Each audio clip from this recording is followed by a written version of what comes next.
Welcome to the Vintage Reserve. I'm John, and today we are going to discuss how you can find great menswear to upgrade your wardrobe while still on a tight budget. Let's get on with the video.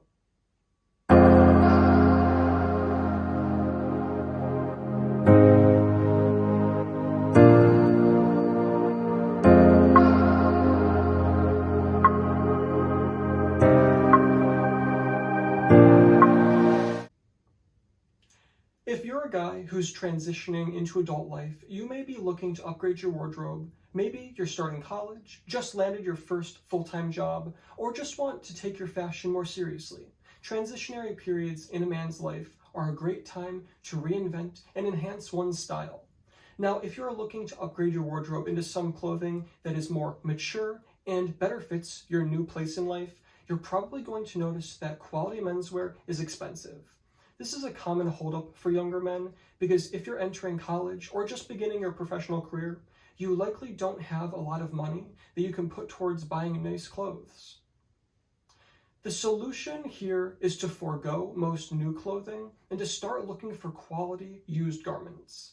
Now, pre-owned clothing in the past has carried negative stigmas, but thanks to the rise in popularity of vintage clothing in fashion and the trend towards being more environmentally friendly, pre-owned clothing has become a popular way to stock your closet with quality garments that can be both fashionable and extremely affordable.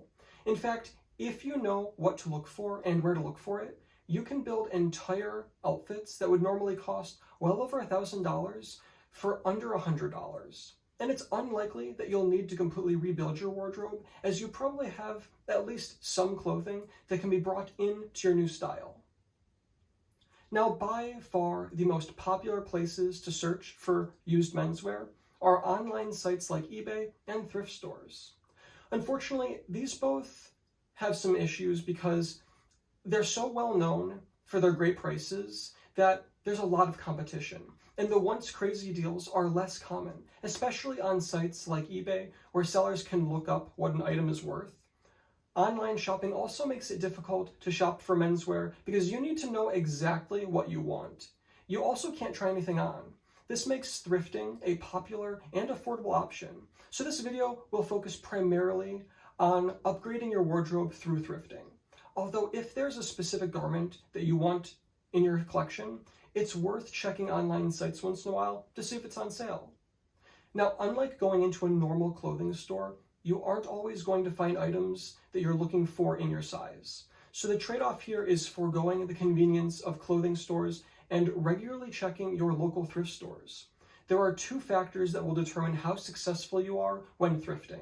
The first is how persistent you are in checking your local stores. The second is how well you know what to keep an eye out for. Searching through racks and racks of clothing can be a daunting and time-consuming task, but if you have an idea of what you're looking for, this will make it a lot easier to separate out the good from the bad. What to look for depends greatly on your environment and personal style.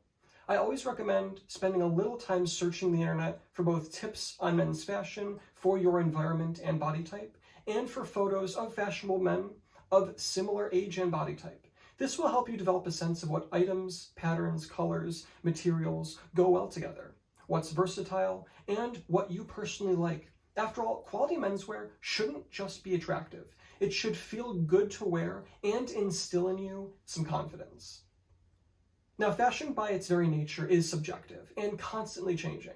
And the goal of dressing fashionably should always start with your needs and desires. There is no one way to be fashionable, and that's why you have to find your own fashion. It's a balancing act between your preferences, your needs, and the perceptions of those around you. The same outfit might be fashionable for one man and not another, and a man's outfit might be fashionable only in certain environments. We are social creatures, so others' opinions do matter and affect us, no matter how much we wish they didn't. But while others' opinions do matter because of their impact on us, our own opinions and needs impact us more. You are no more fashionable than when you have found a style that obtains a balance between all three. So strive for clothing you feel good in and about, that is practical for your lifestyle and is generally looked upon by others to be attractive. There are lots of great resources on YouTube for this. One of my favorites is Real Men, Real Style, which has numerous videos that go into great detail about what clothing works together and how to find what is fashionable for your body type. I highly recommend checking them out. Now, before we actually get into how to search a thrift store, you need to know two things. Firstly, you need to know your size. If you don't know your measurements, you can easily have them taken at menswear stores. Shops like Joseph A. Bank and Men's Warehouse both have staff that can take your measurements for you. You may also find that staff in clothing sections in big department stores can also take your measurements. Now, if you feel a little uncomfortable going to a store to get measured without the intention of buying anything there, then you can also try asking your local tailor. Finding a reputable tailor is actually quite helpful, and you'll need to find one anyways for small alterations like getting your pants hemmed, which is normally very affordable and crucial to looking your best. The most important factor for how your clothing looks and feels is the fit. Simply put, if your clothing doesn't fit well, it's not going to look good, and it's not going to feel good to wear. Now, once you have an idea of what clothing you like and is appropriate for your lifestyle, then it's time for the fun part. Time to go thrifting. Start by having a few versatile or universal pieces in menswear in mind that you want to add to your collection. An item that can be matched with many other pieces of clothing gives you more opportunity to wear it and means your money is going further. Most thrift stores have clothing loosely organized by size and gender, so start off by learning where your local store would put items you have an interest in. Give each rack a brief visual scan to see if anything immediately jumps out at you. It's not uncommon for a high-quality garment to stand out from lesser quality clothing. Also, check the ends of the racks where newer merchandise has been hung. This stock is less picked over and more likely to have garments left for you to find. Also, keep an eye for clothing that others have clearly placed in a way to look closer at. If it caught someone else's eye, there's probably a reason why, and it's worth a closer look.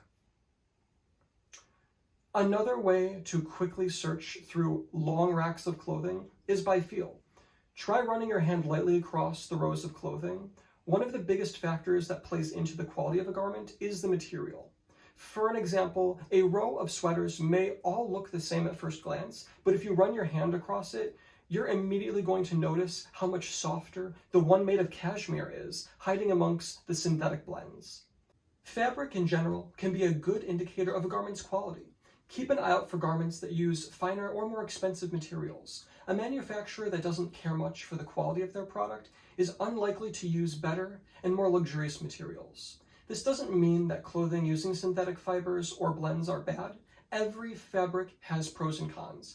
You're just less likely to find poor build quality from a manufacturer that chose to use premium materials.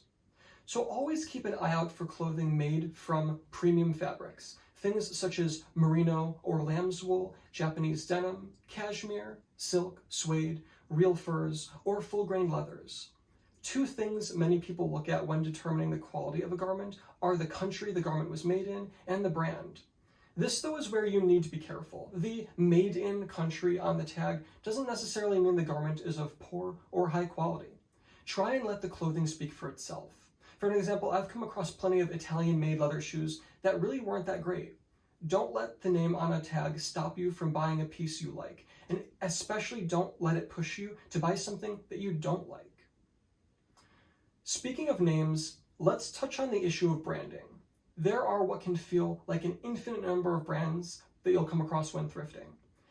And in some cases, these brands are almost universally known for making quality products. For example, if you find a Filson jacket that you like out thrifting, odds are it's worth picking up if it's in good condition and you're pretty sure it's real.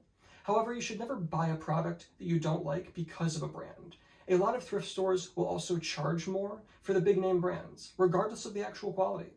I used to make that mistake myself, and trust me, people will notice the quality of the garment, how it fits you, and how you hold yourself wearing it well before they notice a brand. And if you don't like it, you're not going to find yourself wearing it, so it's just going to end up being a waste of money. One item you will get the most use out of is your footwear.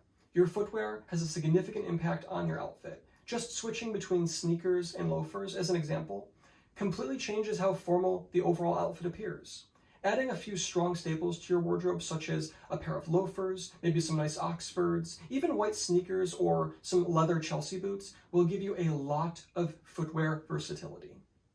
If you have the time, don't be afraid to search the women's section as well.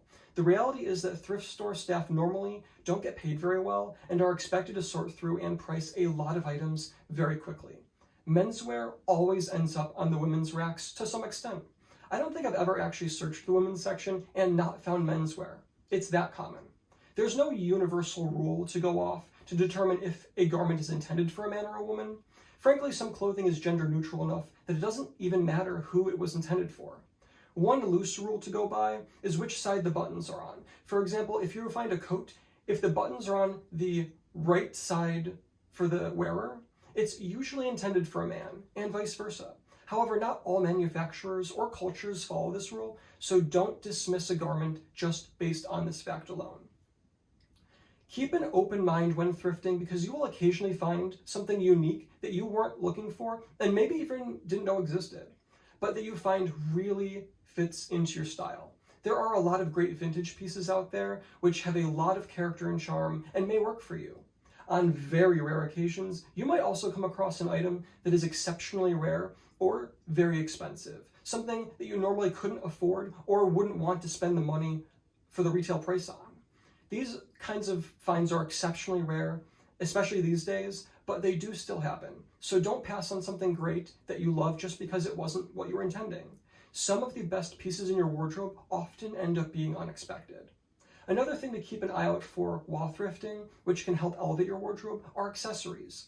Belts, hats, watches, sunglasses, bags, these are all items that fall within menswear that can help enhance your wardrobe and also serve practical purposes. But they are often not essential, so don't value them over your core wardrobe. If you have a little extra money to add some accessories, then fantastic, but don't worry if you don't. You can always add accessories in as fine details later on once you have your core wardrobe established. One final warning to the young men out there who want to upgrade their wardrobe to dress more adult. Don't make the formal mistake. In essence, remember to build your wardrobe around what you will be wearing most often. Too many young men think dressing mature or like an adult or a professional means all suits, ties, black shoes, white button-down shirt dresses. In reality, the modern man is not wearing a suit nearly as often as in decades past. Quality menswear doesn't mean formal wear. Sure, having a formal suit is a good addition to have in any wardrobe, but unless you find yourself working in a very formal professional office setting that requires a suit every day, you don't need to stock your closet full of them. Your wardrobe should be made of clothing that is versatile and fits your needs and personal style. Quality menswear is not about having the most expensive or flashy outfit. It's about having clothing that is comfortable, complements your body, is well made, is useful for the life you live, and gives you confidence in your appearance. It cannot be understated how dressing well can positively impact your life. Menswear should enhance your self-confidence, which will almost universally improve your social interactions with others. Now, clothing is your first line of protection against your environment. Food, shelter, clothing. It is a basic necessity. Taking steps to build a wardrobe with quality menswear is almost as important as eating. And just like how eating better food can improve your health, wearing quality menswear and developing your own style will positively impact your life. So good on you for wanting to upgrade your wardrobe. Hopefully this video has been helpful in encouraging you to start upgrading your clothing regardless of what your budget is. It's easy to take our clothing for granted, but we literally live inside of it, so we should take care of what we wear.